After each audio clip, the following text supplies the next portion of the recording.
আমি আমার এক্সরে দৃষ্টি ব্যবহার করে বাবাকে ব্লাইন্ড বক্স খুলতে সাহায্য করছিলাম। এবার একটি বক্স থেকে সোনালি আলো বের হচ্ছিল আর অন্যটি থেকে কালো ধোঁয়া। আমি দ্রুত বাবাকে উজ্জ্বল বক্সটির জন্য বেদ দিতে বললাম।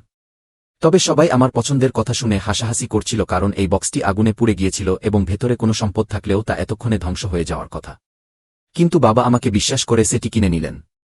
একজন ধনী যুবক বাবার এই আচরণকে বোকামি বলে অভিহিত করল। উল্টো সে অন্য বক্সটি কেনার জন্য $10 মিলিয়ন প্রস্তাব দিল। আমি ইচ্ছাকৃতভাবে 20 মিলিয়ন চিৎকার করে বললাম। যখন সেই ধনী যুবকটি দ্রুত $30 মিলিয়ন বলল, আমি সাথে সাথে ডাক দেওয়া বন্ধ করে দিলাম। তখনই সেই ধনী যুবকটি বুঝতে পারল যে সে প্রতারিত হয়েছে। এরপর শুরু হলো বক্স খোলার পর্ব।